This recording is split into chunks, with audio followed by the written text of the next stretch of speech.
Now I've been feeling a little bit, let's just say, not as fit as I want to be. So I decided, actually after today's video, to do something about it. Now, while I'm being totally demolished by the fabulous Fiona, try and think, you know, if you've been following along, you may remember Fiona from quite a few videos back. She's a cyclist, and I'll introduce her to you in a minute. But now try and think and try and figure out what my fantastic 5-point plan is to lose weight. Given myself 60 days. I'm doing it with my daughter Isabella, so we're holding each other accountable. So, should be good. I'll let you know after the video. I really will introduce you to Fiona in a sec, but she had devised an easy challenge for me. I think it's easy in her mind, not in mine. It's 42 kilometers with a 1,000-meter climb. I gulped. I looked at the map again and I gulped again. I mean, this is for a guy who has rarely exceeded 30 kilometers on a bike. And on top of that, the weather, it's not looking good for tomorrow. And there's an orange weather warning from IPMA, which is the Portuguese Meteorological Association. But we're going. Nonetheless, we're definitely going. So this is Fiona, and she started Échappée Portugal during COVID. I'll save the interview with her for the end when she talks about why she moved, why she loves Portugal so much, and what fuels her passion for life. Fiona lives in Alt, and we start in the cafe Germano Bicchi Art Cafe. Morning, Fiona. So let's go get something to eat, shall we? Let's get something to eat. Welcome to my most amazing village and bike cafe. Bom dia. Bom dia. Este nome Germano, sim? Germano é o nome do meu avô. Ok. Então a gente fizemos uma homenagem a ele e criou-nos a marca Germano. O meu avô nos anos 30 tinha tido aqui uma loja de bicicletas, depois ele fechou e recentemente nós, depois de ter criado a marca, recentemente viemos abrir um espaço que é bicicletas e café.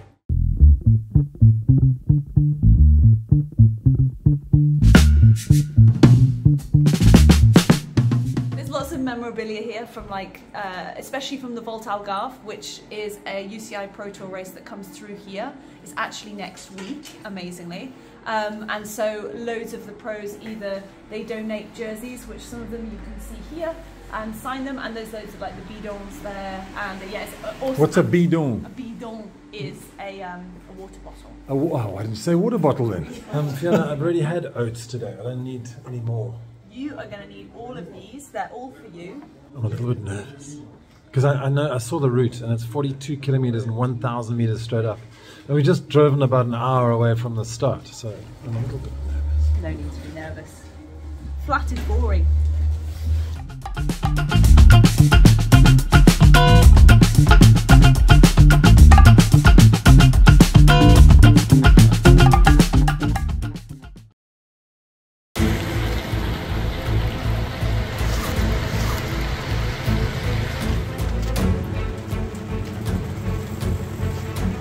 Wait for me.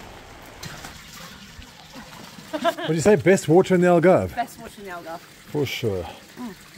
Beautiful. Cheers. Never rains in the Algarve. We've had it like was a stupid idea. we've had 2 Her weeks idea. of sun and now this. This is such a rookie error. Look, this is not how you ever put your bike against a wall. Look at that poor friend. Shame, man. Rubber only on the contact, and then it will just stay like this. I got it now. It's only rubber only.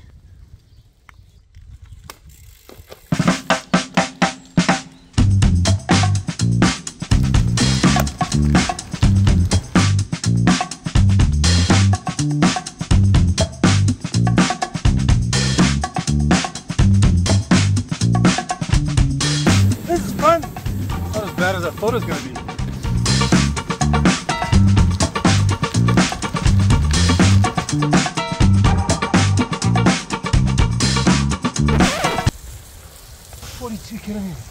I've never done that in my life. You were just saying that Crazy woman. you didn't think it was so bad.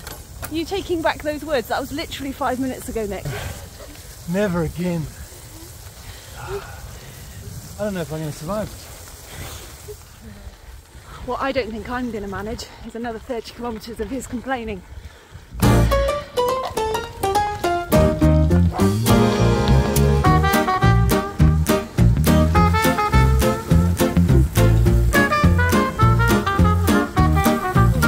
much of a gentleman making me go back for this.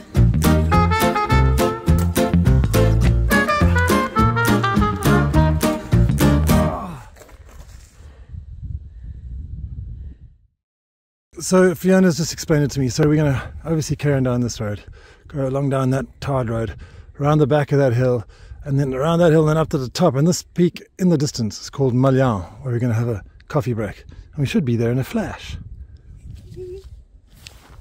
Why are you laughing? In a flash. Do you think I'll make it? We will be there. I love your positive attitude. This has changed and I like this. I can do another 30 kilometres of this. I'm not sure if I can though. He's 100% hating me right now.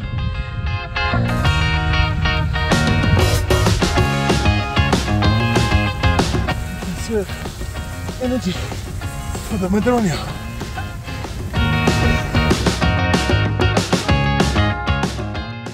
You stole my Haribos. Snack of champions. Somebody told me that these were very, very good for you. Are they? Yeah, they absolutely are. Are we halfway there? We are about halfway there actually, and we're halfway up the climb.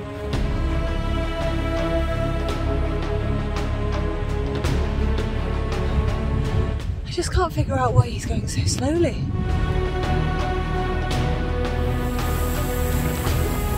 I think I just walked like 75% of that hill. Well done.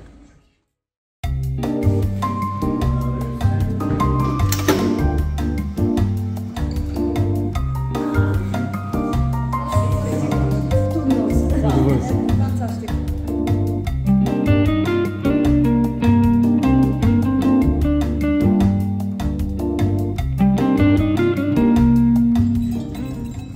Hey buddy, hey. Alright, should we go and hit the Madronia factory? Let's hit the Madronia factory. I'm concerned about having a heart attack.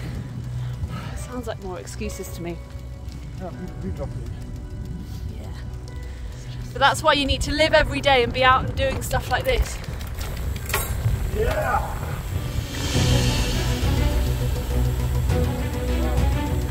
It's pretty special.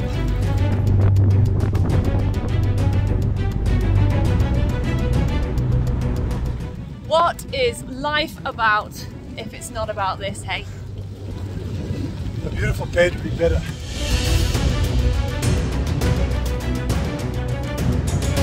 $37K done. Get the Uber, enough!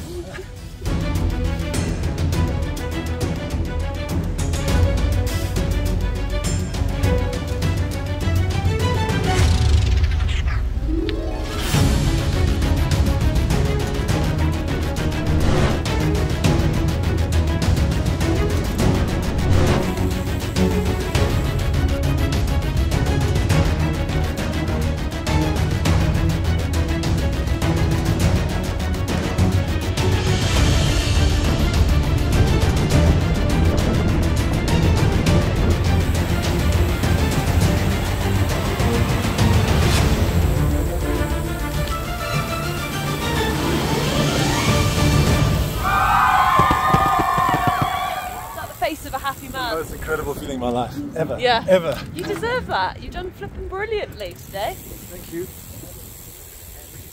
There we are. Yeah.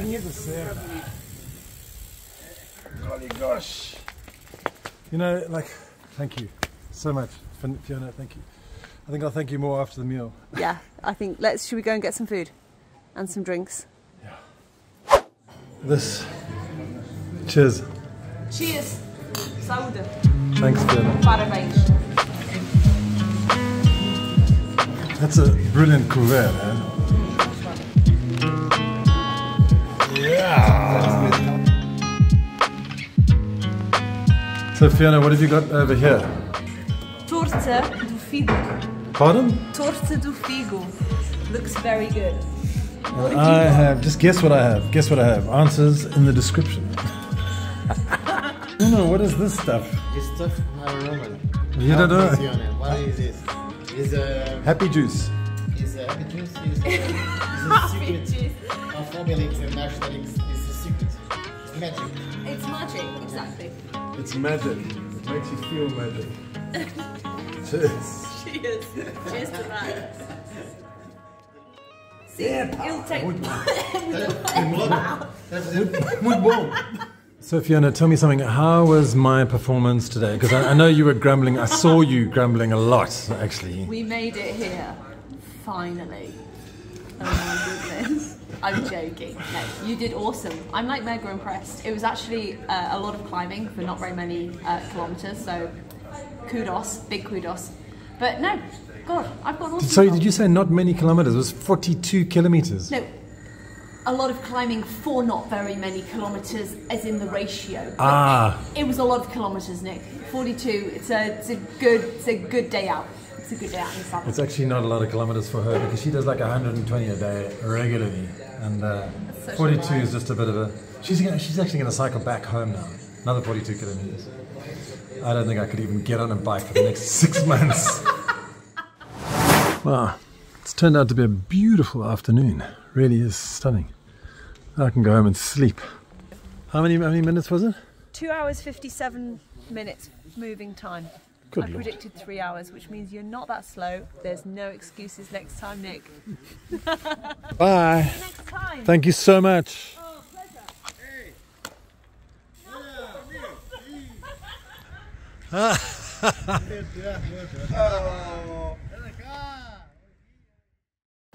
So Fiona, how do you get your passion? I mean, it just comes through in everything you do. It just you look incredibly passionate about what you do. How do you keep that alive?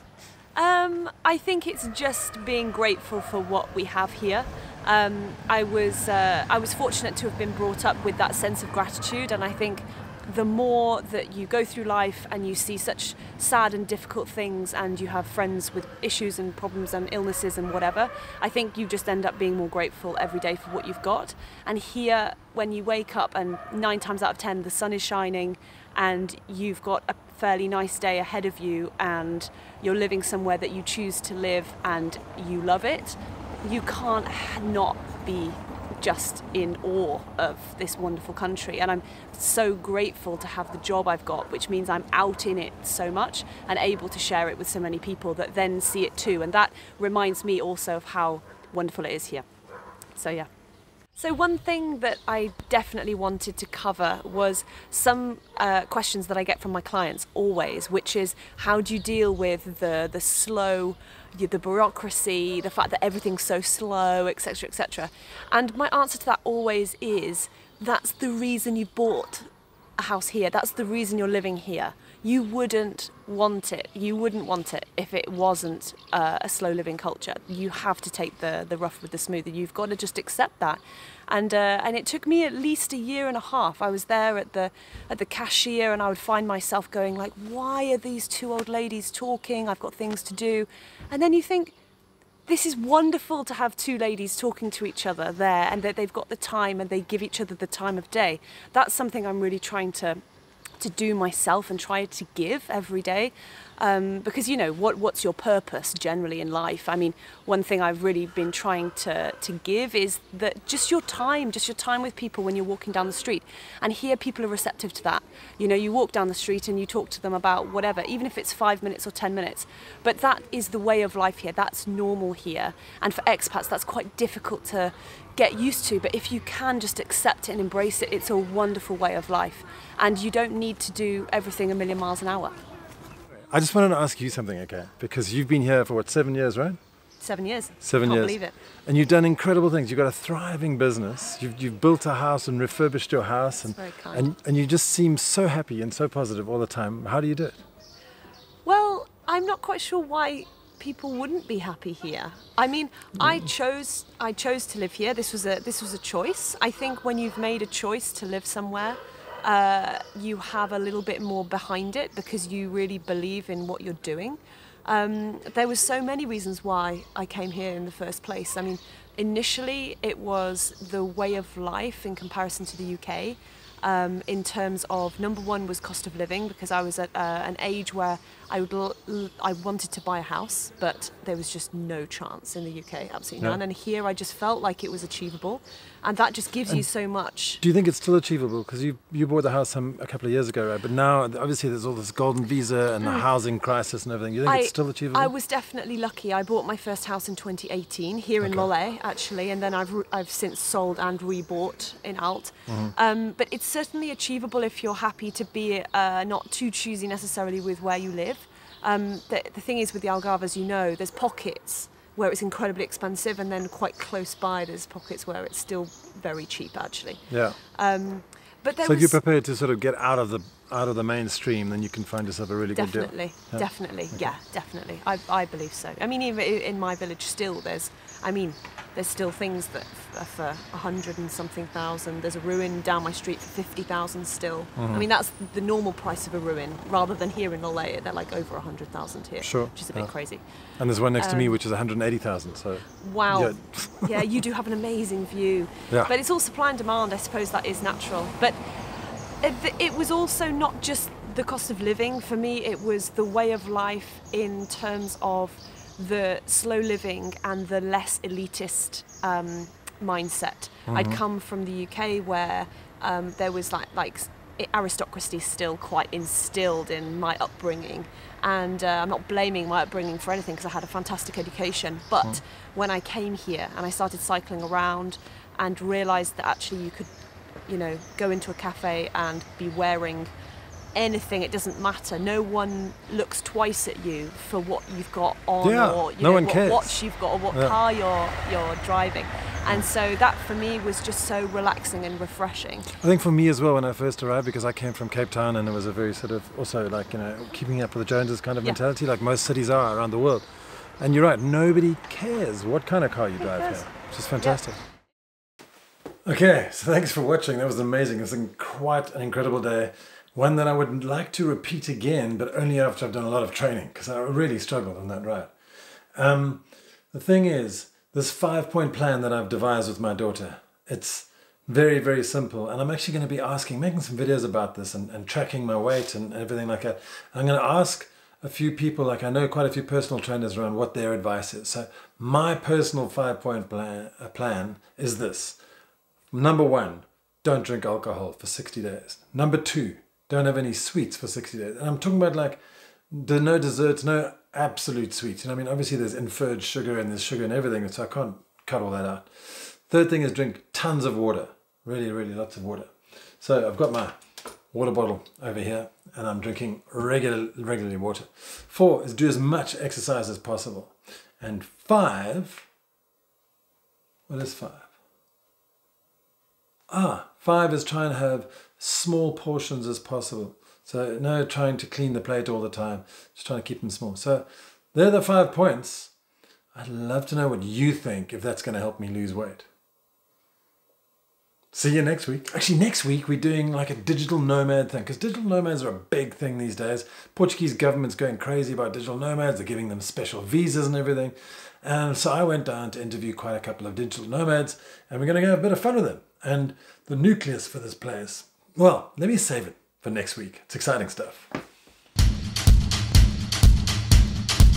AlgarveAddicts.com